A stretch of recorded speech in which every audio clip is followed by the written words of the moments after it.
গল্পটি পড়লে জীবনে বাঁচতে শিখে যাবেন। একবার এক স্যার ক্লাসের সমস্ত বাচ্চাদের হাতে একটি করে সাদা পেপার দিল। যখনই বাচ্চারা সেই পেপারের দিকে তাকালো তো তারা দেখতে পেল যে সেই পেপারের মাঝখানে একটি ছোট কালো সার্কেল বানানো ছিল। এরপর স্যার তাদের জিজ্ঞাসা করলো, বাচ্চারা তোমরা এই সাদা পেপারটির মধ্যে কি দেখতে পাচ্ছ? সব পেপারের মধ্যে কালো রঙের একটি ছোট সার্কেল বানানো ছিল। তাই সমস্ত বাচ্চারাই একই উত্তর দিল, স্যার পেপারটির মধ্যে একটি কালো রঙের ছোট সার্কেল দেখতে পাচ্ছি। স্যার তাদের আবারও জিজ্ঞাসা করলো, বাচ্চারা তোমরা ঠিক করে দেখে বলো এই পেপারটির মধ্যে তোমরা কি দেখতে পাচ্ছ? বাচ্চারা আবারও একই উত্তর দিল, পেপারটির মাঝখানে ছোট কালো রঙের একটি সার্কেল দেখতে পাচ্ছি স্যার।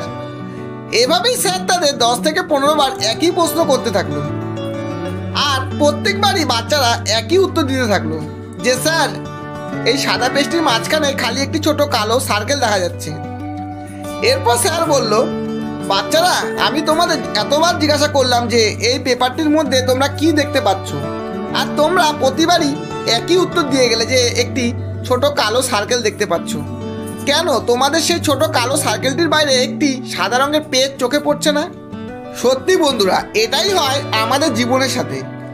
ভগবান আমাদের পরিষ্কার সাদা পেপারটির মতো এতটা সুন্দর একটি জীবন দিয়েছে, আমাদের সেটার দিকে নজর পড়ে না।